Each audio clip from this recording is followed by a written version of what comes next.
नमस्कार। सुनते हैं मुंशी प्रेमचंद द्वारा लिखी गई एक व्यंग्यात्मक और सामाजिक कहानी बाबा जी का भोग। यह कहानी समाज में व्याप्त पाखंड, लालच और धार्मिक दिखावे पर करारा प्रहार करती है। कहानी में अंत तक जुड़े रहें। रामधन अय्यर के द्वार एक साधु आकर बोला, बच्चा तेरा कल्याण हो, कुछ साधु पर श्रद्धा कर। रामधन ने जाकर अपनी स्त्री से कहा, द्वार पर साधु आए हैं, कुछ हो तो दे दो। स्त्री बर्तन मांज रही थी और इसी चिंता में थी, आज भोजन में क्या बनेगा। घर में अनाज का एक दाना भी न था, पर क्या करें, द्वार पर साधु आए हैं, उन्हें निराश भी नहीं कर सकते। स्त्री ने कहा, घर में कुछ है ही नहीं, क्या लाऊं। रामधन, जा देख तो मटके में कुछ आटा बाटा मिल जाए तो। स्त्री, मटके झाड़ पहुँचकर तो कल ही चूल्हा जला था, अब कहाँ से लाऊं। तो क्या साधु बाबा से ये कह दूं कि घर में कुछ भी नहीं है। अच्छा सुन, किसी के घर से जाकर मांग ले कुछ। स्त्री, जिससे आज तक कुछ भी लिया कभी नहीं लौटाया, अब किस मुंह से मांगूं।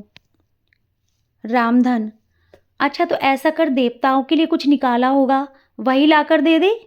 स्त्री, फिर देवताओं की पूजा कैसे होगी। अरे तो देवता मांगने नहीं आते, जो भी हो ला कर दे। स्त्री झुंझलाकर एक छोटी सी हांडी उठा लाई, जिसमें मुश्किल से आधा सेर आटा था। वह गेहूं का आटा बड़े यत्न से देवताओं के लिए रखा हुआ था। रामधन कुछ देर खड़ा सोचता रहा, फिर आटा एक कटोरे में रखकर बाहर आया और साधु की झोली में डाल दिया। महात्मा ने आटा लेकर कहा, बच्चा अब तो साधु आज यहीं रमेंगे। अच्छा ऐसा कर, कुछ थोड़ी सी दाल भी लेकर आ जाए तो साधु का भोग लग जाए। रामधन ने फिर से अपनी स्त्री से कहा, थोड़ी सी दाल और मांग रही हैं। संयोग से दाल घर में थी। रामधन ने दाल, नमक, उपले सभी जुटा लिए, कुएं से पानी खींच कर लाया।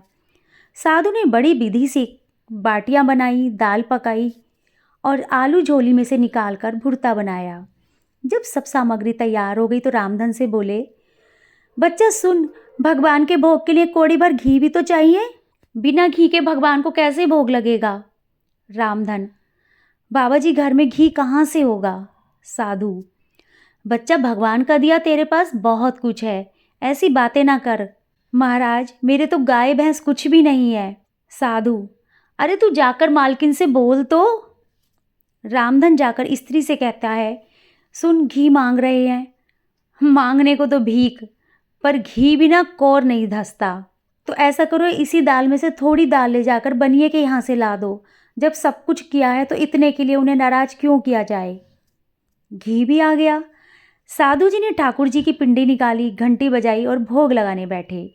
खूब तनकर खाया, फिर पेट पर हाथ फेरते हुए द्वार पर लेट गए। थाली, बटली, कलछुली रामधन घर में मांजने के लिए उठा ले आया। उस दिन रामधन के घर चूल्हा नहीं जला, दाल पकाकर ही पी ली। रामधन लेटा लेटा यही सोच रहा था, मुझसे तो यह साधु ही अच्छे, कम से कम पेट भर के खाना खाकर तनकर सो तो रहे हैं, और एक हम जो खाने के लिए दाना भी नहीं। बाबा जी का अच्छा भोग लगा। प्रेमचंद बाबा जी का भोग कहानी के माध्यम से समाज को यह सिखाना चाहते, सच्चा भोग तो वही है जो किसी भूखे के पेट तक पहुँचे, और सच्चा संत भी वही है जो इंसान के आंसू पोंछे, जो दूसरे का दुख समझे, ना कि उसका लाभ उठाए। कहानी सुनने के लिए धन्यवाद। अगर कहानी पसंद आई हो तो NA विचार सागर को सब्सक्राइब करना ना भूलें।